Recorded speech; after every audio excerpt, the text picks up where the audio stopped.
നമസ്കാരം. തിരുവനന്തപുരം സെൻട്രൽ ജയിലിൽ മത തീവ്രവാദ സംഘടനകളിൽപ്പെട്ടവർക്ക് ജയിൽ നിയമങ്ങൾ ലംഘിച്ചുകൊണ്ട് ഒരുമിക്കാനുള്ള അനുമതി ലഭിച്ചിരിക്കുന്നു. ചട്ടങ്ങളെല്ലാം ലംഘിച്ച് തീവ്രവാദികൾക്ക് ഒരു സെല്ലിൽ താമസിക്കാനും തീവ്രവാദ പ്രവർത്തനങ്ങൾക്ക് ക്ലാസ് കൊടുക്കാനുമാണ് ഈ ഒത്തുകൂടൽ എന്നാണ് ജന്മഭൂമി റിപ്പോർട്ട് ചെയ്യുന്നത്.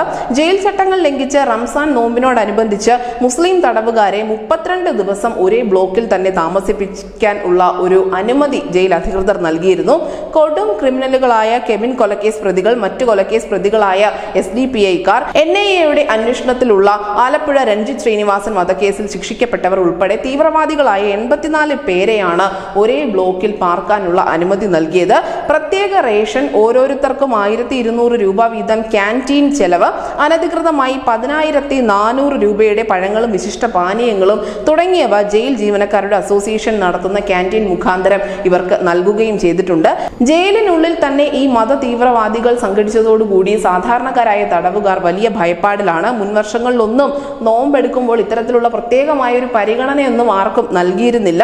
നിയമലംഘനങ്ങൾ ജയിൽ ഉദ്യോഗസ്ഥർ പലവട്ടം ചൂണ്ടിക്കാണിച്ചിരുന്നുവെങ്കിൽ പോലും ഇതിൽ ഒരു നടപടി എടുക്കാത്തതിനെ തുടർന്ന് ജീവനക്കാർ വലിയ അമർഷത്തിലാണ് എന്നുകൂടി ജന്മഭൂമി പറയുന്നു. എന്തായാലും വളരെ ഗൗരവമുള്ള ഒരു റിപ്പോർട്ട് തന്നെയാണ് ജന്മഭൂമി പങ്കുവച്ചിരിക്കുന്നത്.